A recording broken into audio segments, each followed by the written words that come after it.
Hi, I'm Karen, also known as the Preacherlady. Today's devotion in our own native language, a Geeks of Faith devotion for Pentecost. Last Sunday was Pentecost. It's also known as the birthday of the church. It was the day the Holy Spirit came down on the disciples. I want to start today by just reading you the story of Pentecost from the New Revised Standard Version of the Bible. This comes from Acts 2 1 through 12. When the day of Pentecost had come, they were all together in one place. And suddenly from heaven there came the sound of a rush of a violent wind, and it filled the entire house where they were sitting. Divided tongues as of fire appeared among them, and a tongue rested on each of them. All of them were filled with the Holy Spirit, and they began to speak in other languages, as the Spirit gave them ability. Now there were devout Jews from every nation under heaven living in Jerusalem.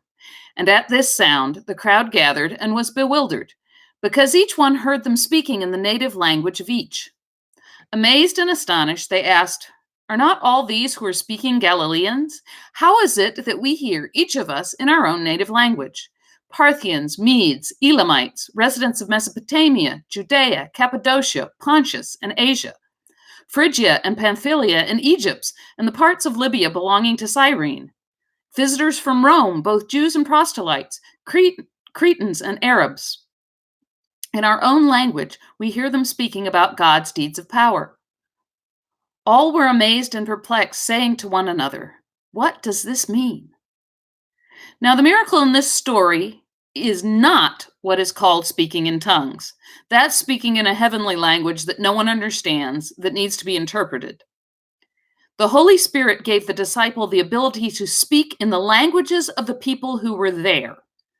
These Aramaic-speaking Jews were suddenly proclaiming the works of God in fluent Greek and Latin and Egyptian and Arabic and any other language the visitors of Jerusalem spoke. God gave them the ability to tell the good news in the people's native language. Now, I have studied French and Greek and Hebrew, but I do not consider myself fluent in any of them. Without a miracle, I couldn't tell the good news with passion in any of those languages. But today, I think it goes farther than that. How do we reach people who speak and think differently than we do? I am a geek. I have always been a geek. I speak fluent geek. That's why I set up the Geeks of Faith, to tell the story in ways that reach my friends in the geek community. Now, I'm not the first to think of this. There are lots of devotion books in every genre. I already mentioned The Force of Star Wars by Frank Allnut in a different devotion. That meant so much to me growing up. But you can find all sorts of nerdy devotion books if you look. Here on my own shelves, I have The Gospel According to Superman, and The Gospel According to Peanuts, and The Gospel According to Harry Potter, and The Gospel According to Disney, and even Walking with Frodo, a devotion based on Lord of the Rings. Now, my son Martin loves anime, and he found a manga translation of the Gospels. It's actually a fairly accurate translation. So, our challenge is to figure out what language we happen to be fluent in. Are you fluent in Star Trek or even Klingon? Are you fluent in Dungeons and Dragons? Are you fluent in Marvel or DC or some other comic-related genre? Then we are called to take our story, to take the good news that we know and share it in a way that people will understand. That's the whole reason I started Geeks of Faith, to get the message out to con-going, cosplaying, sci-fi and fantasy-loving, D&D playing geeks. That's why I do these weekly devotions. That's why I hope someday we can have an actual worshiping community in the back room of some comic book shop or game store. What is your language? Who is the Spirit sending you out to reach? Who needs to hear the good news proclaimed to them in a way that only you can do it?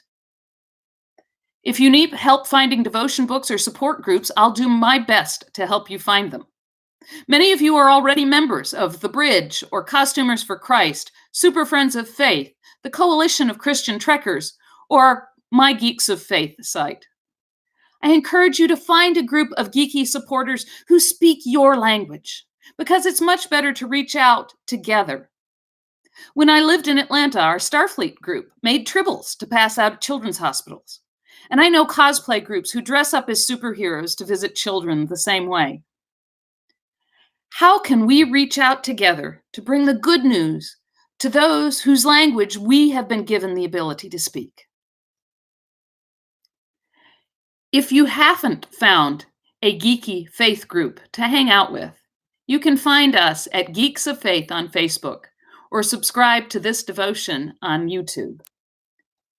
I hope that you find the perfect group for you, and I hope that you learn to share your love for the gospel and your love for Jesus Christ in a way that people need to hear it in your favorite genre.